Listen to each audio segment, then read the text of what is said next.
Okay, I'm just gonna wait for someone to hop on. See what happens.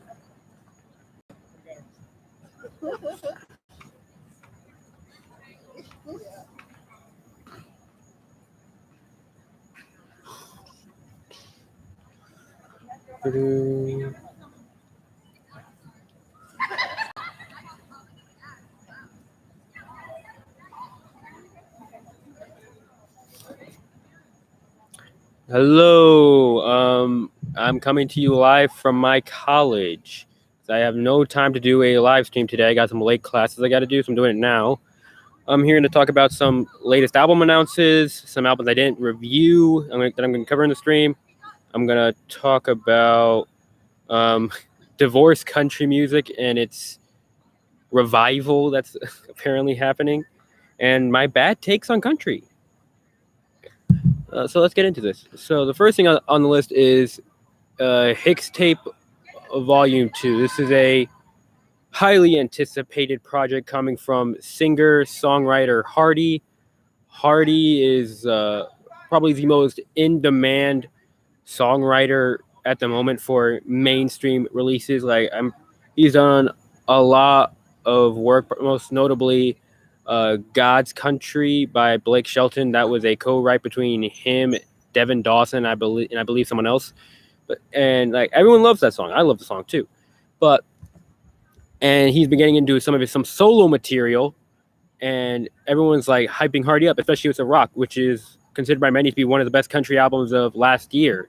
Even by myself, I'm I think a little overrated, but it's a really good record. And Hixtape Volume 1 was, I believe, one of his first major solo projects where he appeared on everything. I wasn't a big fan of Hixtape Volume 1, standard booming percussion. It was just, imagine if a bunch of Florida Georgia Line songs, instrumentally, not lyrically, were done with other artists. That's pretty much what Hixtape Volume 1 was. And it just didn't suit me. I think there was a few good songs. He Went to Jared was good. One Beer was good. But beyond that, I found the rest of it just either not interesting or just borderline good, decent. Hixtape Volume 2 has a lot more artists. Hardy's only on 6 of them, which I find kind of weird. I'm guessing he's putting in his time to work on solo material. But for the most part, it's interesting to see all these people. I'm not happy to see Colt Ford. I don't want to see Colt Ford. No one wants to see Colt Ford. But for the most part, it's a very interesting lineup. I'm still a little annoyed that there's only 2 women out of the 33 people on this project. I find that very annoying that they can only get 2 women on this project.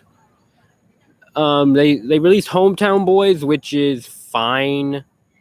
It was a pretty decent listen. I think Hardy, he's not beginning to slog, but I think it's the telltale signs of someone who's ready to not invest into he's beginning to sound the same. It's just very slow compared to someone like Luke Combs, who's been doing that a lot lately. And it doesn't come off as profound or as emotionally investing as something like Boyfriend or Give Heaven Some Hell on a Rock. And with Hardy not being on this and having this somatic presence that he usually brings on his tracks, I'm not that optimistic for it, to be honest, especially with the latest release, which was to feature Jimmy Allen, Justin Moore, and some other guy. I don't remember his name. Sean Stamley, I think is his name. It's not a good combination, and it just doesn't sound good. I'm sure there will be some strong tracks on it, but for the most part, I don't think it'll be the worthwhile listen everyone is hyping it up to be. I'll be optimistic. I'm going to review it, but beyond that, I'm a little cautious going into it further. Next on the agenda was Star-Crossed. Star-Crossed was a pretty interesting one. I wasn't that impressed by it. It's a little my review is pretty controversial at the moment. Like, what? This is a Casey album. Of course it's gonna be good. And no, it wasn't. Like, yes, Casey has put out 3 classics over the past 10 years. But this one just didn't say as much as her other records. I think that you could have found much better cuts on like Family is Family, Space Cowboy, Dandelion, Merry-Go-Round. And it just felt like she was offering so much and she didn't fulfill any of the promises on the record. And I think Star-Crossed actually really shows the critical divide between critics and the reception within the country genre and the reception of country from outside the genre from critics and organizations like Hollywood.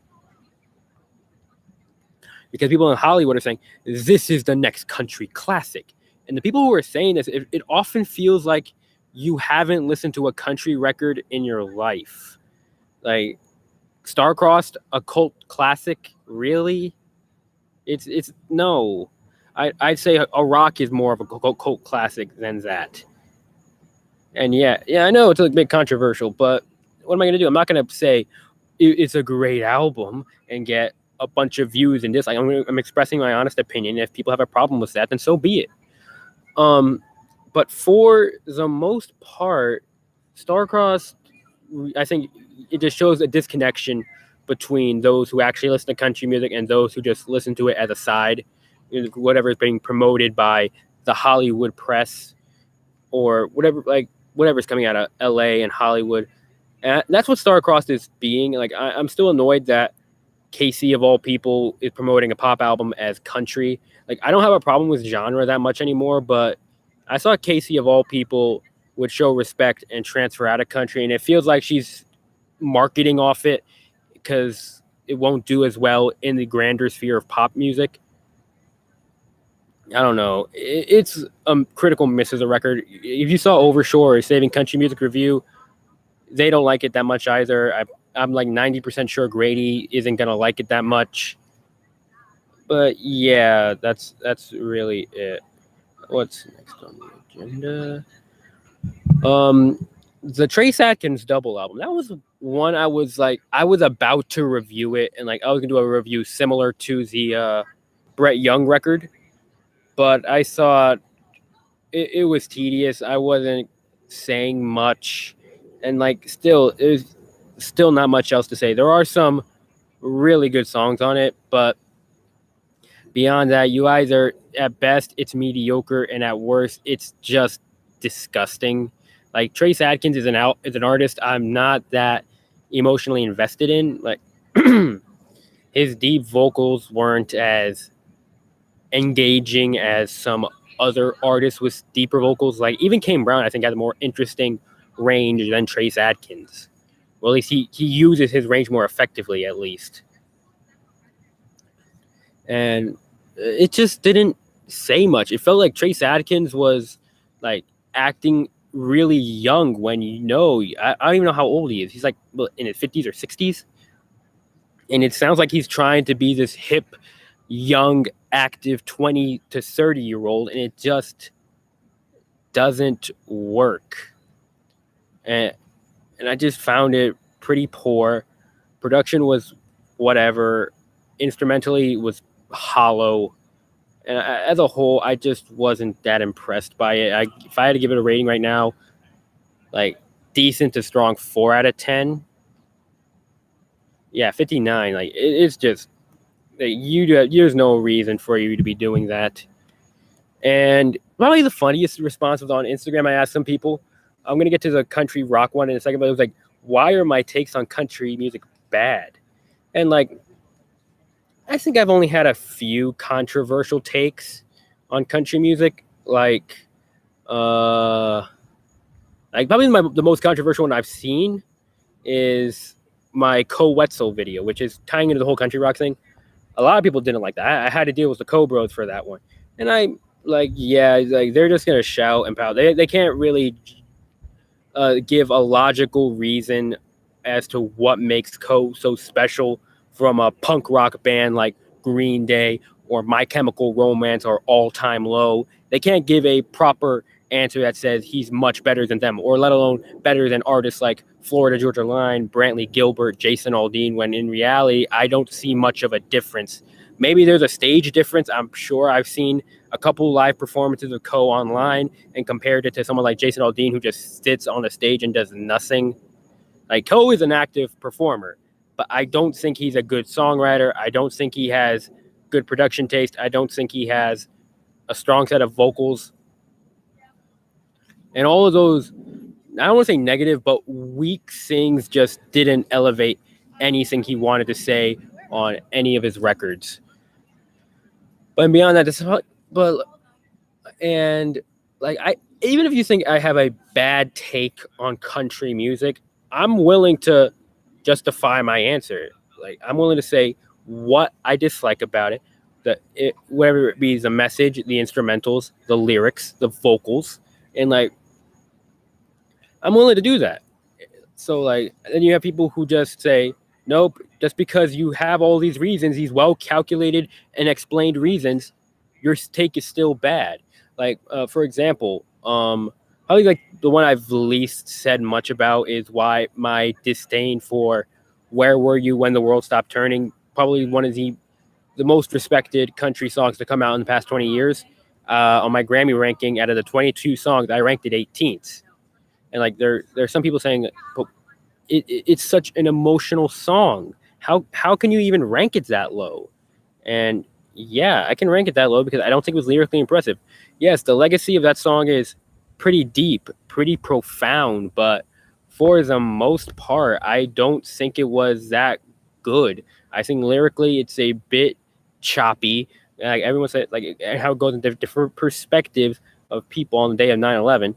However, I do not think it has an emotional core as strong as other songs. And I think as this song is like close to 5 minutes, if not longer, I believe. And the more he extends this story, the more emotional investment I lose. It's like I have a strong investment in the beginning, but it just degrades and degrades as it goes on. And like I said, even if you don't disagree with me, you don't have to.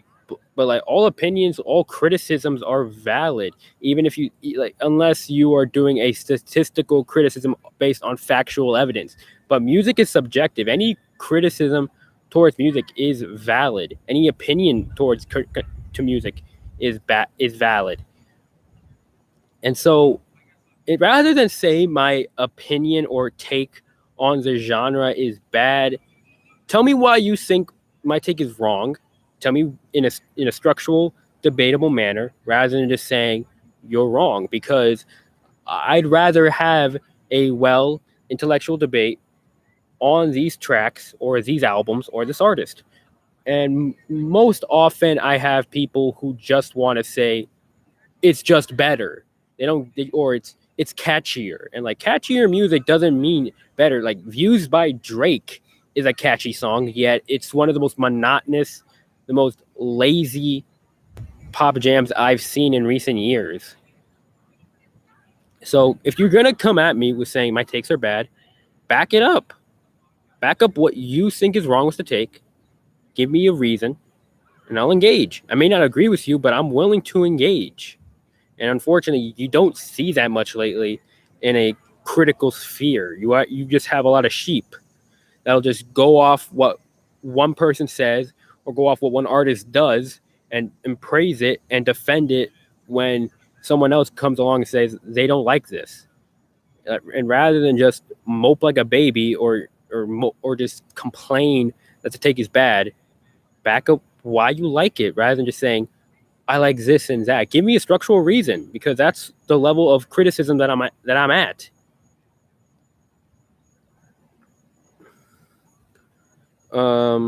Next up is the 29 record. That's a record I'm very optimistic about.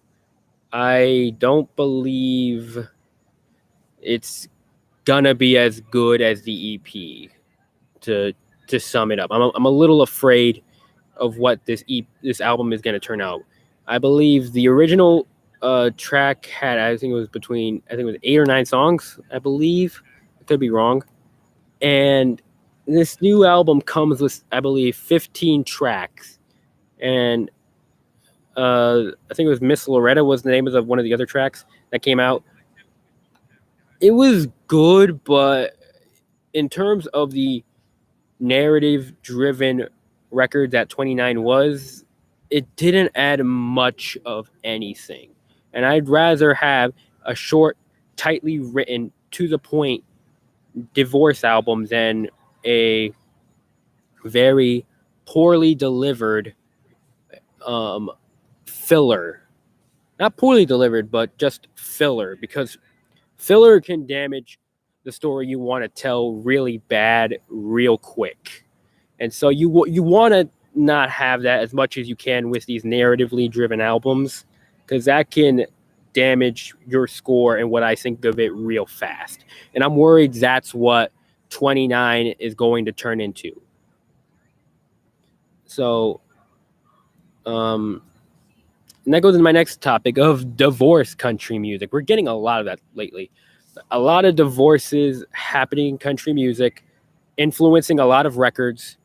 And I'm going to talk about it. Like the first major divorce one I've seen in recent years was Miranda Lambert's Weight of These Wings, even though Miranda Lambert has said that Weight of These Wings is not a divorce record. And yeah, I agree. I mean, there was a lot of emotional investment that I think was influenced by the record, but it's not a divorce record. But for what emotional value is in Weight of These Wings, it's pretty substantial. And I think while it isn't a divorce record, it's a highly influenced one.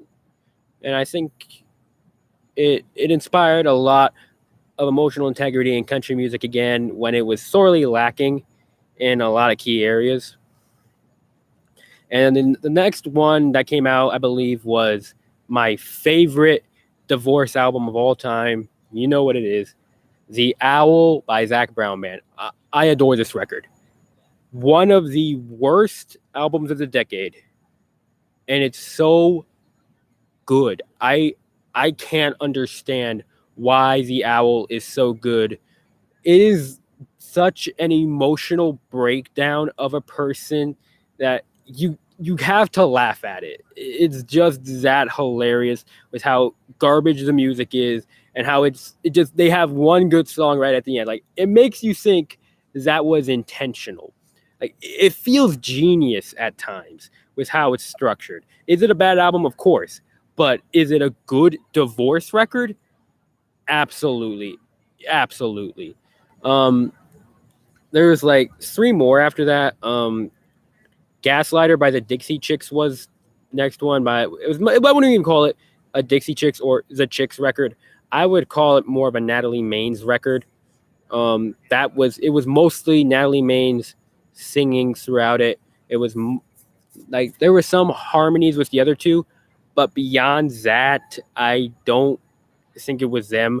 Like, there was a lot of it was centered around her story, and it's a very powerful, very emotional record that has some great blending of pop and country. So maybe not the best I've ever seen, but really interesting. And what do I expect from Jack Antonoff? I love his production style off of Taylor, the Claro record that came out this year. This is like one of my favorite records of 2021. And I just think this is like the blueprint for like the modern divorce albums. I think it's objectively the best one we've gotten in recent time. I'm not asking divorce records to happen all over the place. I obviously want people to have structural relationships with country music, but they're really interesting to see because there is such a vast quality spectrum in what you get. Like, Gaslighter is like at a good end, and then you have a very negative end of The Owl, and like it's a very interesting spectrum. 29 I already talked about, solid from front to back. I'm a little worried of what 29 Written in Stone is going to become, because I don't want it to just be a bunch of filler writing. But for the most part, it's pretty close to Gaslighter. I do think overall Gaslighter is a bit better, especially in the vocal range. And Star-Crossed, which is probably my least favorite of all of them. Like, it just didn't say anything. There were some thought-provoking moments like camera roll or what was the name of it? Oh my god, I'm blanking on the name. It was camera roll, hookup scene, and the title track. Those were like really engaging tracks. And the rest of it, it felt needless. I didn't need those tracks. Like, I honestly would have taken a 5-track EP to just conclude the entire story. And I don't think it was that valuable. Like, in terms of my personal favorites, last place Star-Crossed, probably 29 is next. Weight of These Wings, Gaslighter, and at the tippy top, The Owl. The Owl is the best divorce country album ever made. It's not up for debate. I know Tammy Wynette has some very interesting divorce albums, but nope. The Owl is the best. The Owl is one of the best country albums of all time. Let's be honest. I got a couple of other things. I think one of the other questions I would ask on Insta was my take on country rock. And there is some interesting stuff going on. Like, do I personally love country rock? Not really. I think often they blur the line between country and rock so much that rock overwhelms the side of the country. And Cole Wetzel, Colby Cooper, I just couldn't get into them because of that. They just overwhelmed me. It was all this sound, and it just all sound, no substance. That's what it really felt like. And I'm just a little left with them. I'm just not really interested in what they do in the future, even though Cole I'm a little bit interested in because he has a country record coming up, a pure country album. So I'm interested in to see how that goes. But, I mean, if you want to go off those standards, I love Cody Jinks. Like, he blends rock and country so well. He has a record coming up. I'm very interested in to see how that turns out. Whitey Morgan, the Sonic Ranch, don't confuse it with the Midland one, is fantastic.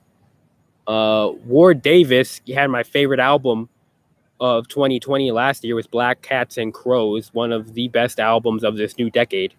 And I think it's definitely worth a listen because like, everyone says, I've seen people say that I'm too hard on country rock.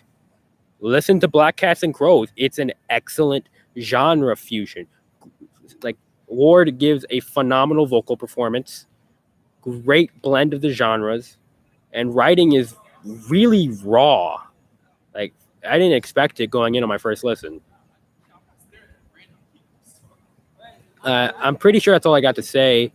I'm going to review the 29 record. Next week, I'm going to review the Mickey Guyton record. That's going to be a very serious review. Like, that's probably the most serious review I've done on the channel. I got a few video essays coming up. Doing a top 10 Eric Church song video finally. Now that you're going to see what my 10 favorites are. That's it. See you later.